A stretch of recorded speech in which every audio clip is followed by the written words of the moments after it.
Hi friends, good morning everybody. आज हम class 8 geography chapter 4 agriculture देखेंगे। इसके एक्सप्लेनेशन को समझेंगे कि इस चैप्टर में क्या क्या ओवरव्यू है। The word agriculture is drive from the Latin word agri और एग्री। जो एग्रीकल्चर शब्द है वो लैटिन वर्ड से लिया गया है, जिसका मीनिंग होता है मिट्टी, और कल्चर मीनिंग कल्टीवेशन, मतलब मिट्टी का cultivation. Agriculture is a primary activity that include growing crop. Agriculture एक प्राइमरी एक्टिविटी है जो फसल को उगाने और फ्रूट, सब्जी, फसल, फल, फूल और भेड़ बकरी को पालने को कहा जाता है। In the world 50% of person are engaged in agricultural activity. पूरे दुनिया में 50% लोग खेती से जुड़े हुए हैं। 2/3 of India's population is still dependent on agriculture. 2/3 India का पॉपुलेशन एग्रीकल्चर पर ही निर्भर है। Further details about this concept can be drawn. Student can also be take from there. Agriculture, the transformation from a plant to a finish product involve 3 type of economic. जो बदलाव होता है एक पौधे से लेकर और फिनिश प्रोडक्ट तक, उसमें 3 टाइप के प्रोडक्ट इन्वॉल्व 3 टाइप ऑफ, उसमें 3 टाइप के इकोनॉमिक होते हैं। पहला होता है activities primary, secondary and territory. Primary activity include the extraction and production of natural resources. जो पहला होता है प्राइमरी एक्टिविटी, उसमें एक्सट्रैक्शन मतलब निकालना, जैसे कोल माइन से कोल्स को निकालना, गोल्ड माइन से गोल्ड निकालना, ये सब। Of natural production of natural resources, और नेचुरल रिसोर्सेज को उत्पन्न करना। Examples: agriculture, fishing and gathering. Secondary activities, the processing of the resources. Secondary activities में उसको प्रोसेस करते हैं रिसोर्सेज को। Example: manufacturing of steel, baking of bread and weaving of cloth. Territory activities provide support to the primary and secondary sector through service.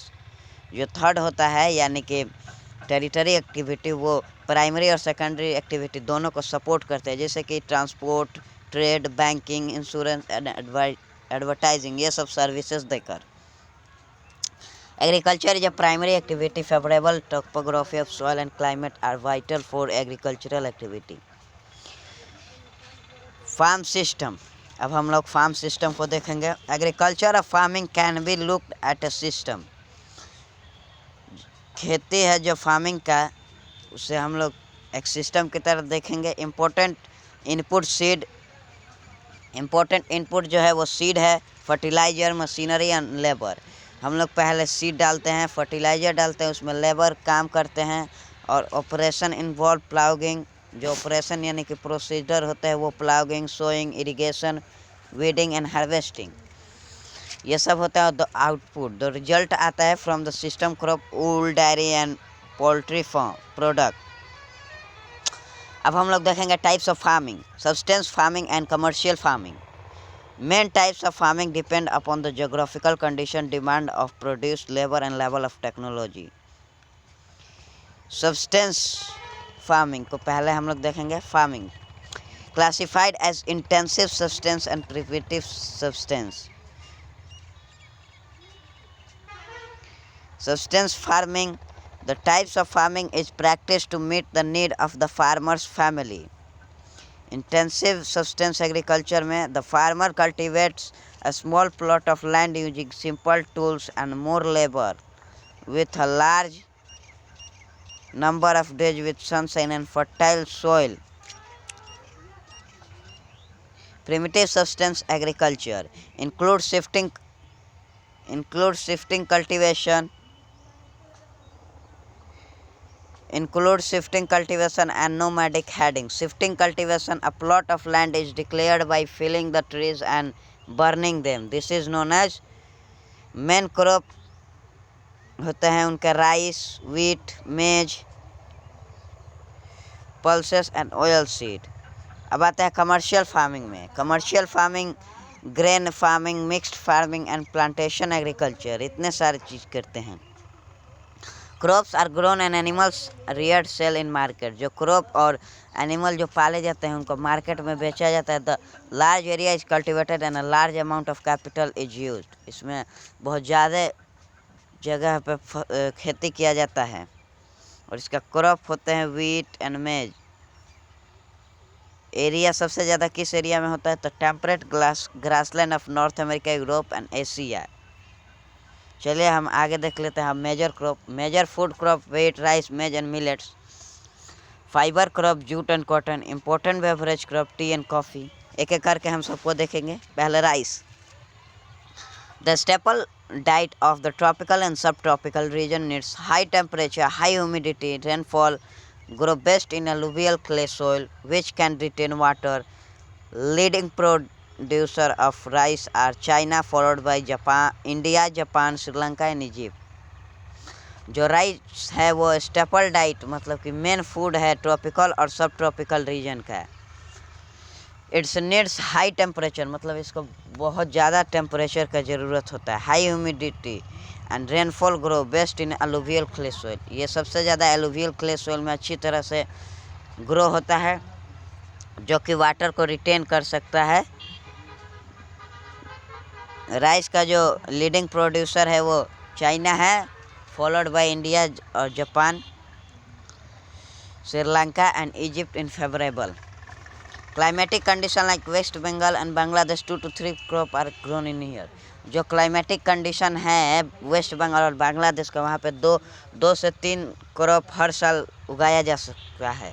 Wheat requires moderate temperature and rainfall during the growing season. जो wheat होता है उसे moderate temperature चाहिए, नहीं ज़्यादा गर्म और नहीं ज़्यादा ठंडा।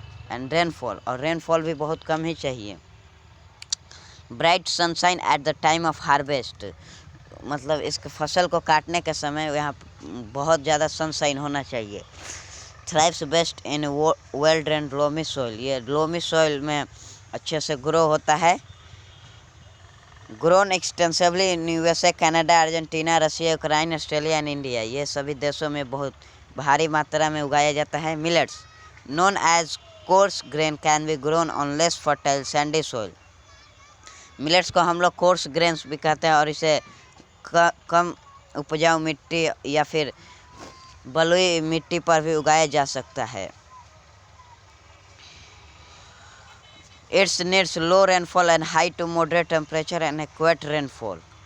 इसको कम से कम पानी चाहिए और बहुत ज़्यादा टेम्परेचर या कम नॉर्मल टेम्परेचर में भी रह सकता है। Jowar, bajra and ragi are grown in India, also in Nigeria, China and Niger. ये जो ज्वार, बाजरा और रागी होते हैं ये इंडिया, चाइना और नाइजीरिया, नाइगर में भी उगाए जाते हैं। Maize requires moderate temperature, rainfall and lots of sunshine needs. जो मेज होता है उसको मॉडरेट टेम्परेचर चाहिए और रेनफॉल भी मॉडरेट ही चाहिए। Lots of sunshine needs well, और इसे बहुत कड़ी धूप भी चाहिए। Drains fertile soil, grow in north America. ये north America, Brazil, China, Russia, Canada, India and Mexico में भारी मात्रा में उगाया जाता है।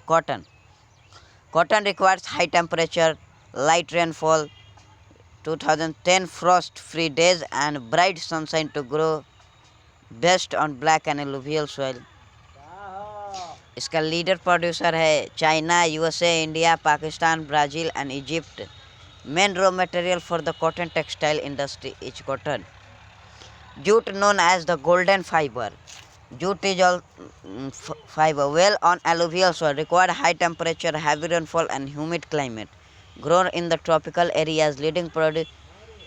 जो जूट होता है उसे हम लोग गोल्डन फाइबर भी कहते हैं, जो कि एलुवियल सॉइल पर बहुत अच्छे उगते हैं। रिक्वायर्स हाई टेम्परेचर, इसे बहुत हाई टेम्परेचर और हैवी रेनफॉल चाहिए और ह्यूमिड क्लाइमेट भी।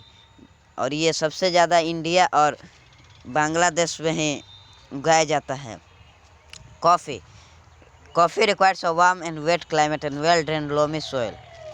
कॉफ़ी जो है उसे बहुत ही गर्म क्लाइमेट चाहिए और चिपचिपा। Loamy soil hill slopes are more suitable for the growth.